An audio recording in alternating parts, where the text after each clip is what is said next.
মাই god, মেহেন্দির কালারটা just একবার দেখো। যেহেতু তোমরা জানো আজ আমাদের হরিনামের প্রথম দিন, যেহেতু বাড়ির সামনেই মন্দিরটা, সেই জন্য সেটা দেখতেই আর দেখাতেই নিয়ে যাচ্ছি। এই দেখো, এই ফুলের ডেকোরেশনটা একটু আগে আমরা সব ভাই বোনেরা মিলে করলাম, আর এখানে একটা ছোট মতো পুজো হচ্ছে। সো এখন দুপুর টাইম, যাব খেতে। পিছনে রয়েছে মা। খেতে যাব বলতে হরিনামের ভাত।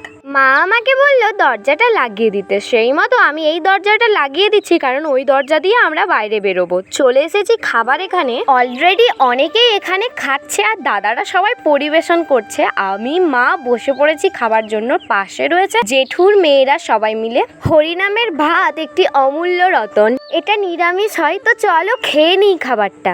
আমি এখন কীর্তনিয়াদের মালা পরিয়ে দিচ্ছি। এর ডিটেলসটা একটু পরে বলছি। এখানে রয়েছি আমরা বোনেরা, তিলক সেবা করেছি, আর পাশে রয়েছে আরো দুটো দিদি, সবাই মিলে তিলক সেবা করেছি। কীর্তনিয়াদের বরণের জন্য সবার প্রথমে মালা চন্দন দিয়ে বরণ করতে হয়। এখন ভোগ কীর্তন শেষ হলো। দেখো দেখো আমার মাথায় কেমন পলিথিন দিয়ে দিল। তো এখন গানের তালে আমরা সবাই নাচ করবো।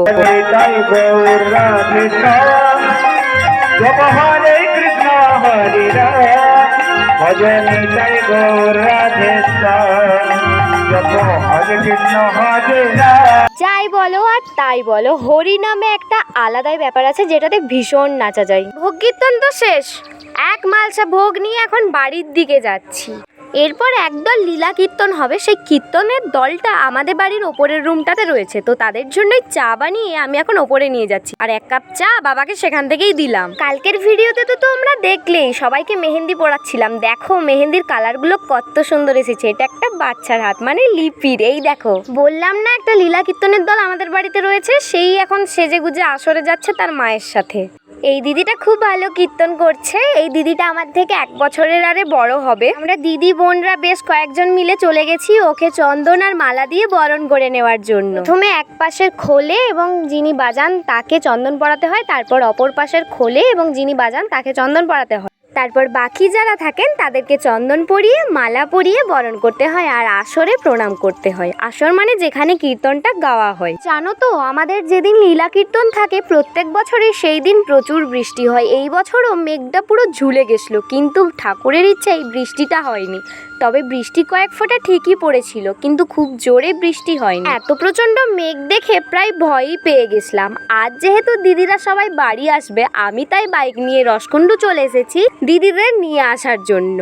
এখন রাত্রেবেলা আরতির পর মেয়ের দল দিয়ে আরতি হচ্ছে, আর ওই গ্রুপেরই প্রত্যেকটা মেয়েকে আমি বারবার উঠে উঠে টাকা দিচ্ছিলাম ওদের নাচে আর গানে সন্তুষ্ট হয়ে। তোমরা দেখতেই পাচ্ছ আমি বারবার প্রত্যেকজনকে একবার করে গিয়ে টাকা দিয়ে আসছি, যাতে ওরা অনেকটা উৎসাহিত হয়ে আরও ভালো ভালো আমাদেরকে ডান্স দেখাতে পারে। টাকাটা কিন্তু আমি দিচ্ছিলাম না, সবাই ভালোবেসে দিচ্ছিল। ওদের ডান্সের সাথে সাথে আমরাও একটু ডান্স করে নিচ্ছিলাম, প্রত্যেক বছরই করি।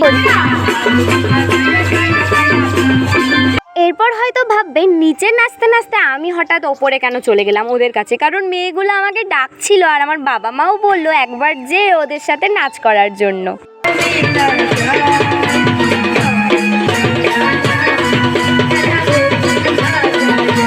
থ্যাঙ্কস ফর ওয়াচিং গাইস, দেখা হচ্ছে পরের কোনো ভিডিওতে। টাটা।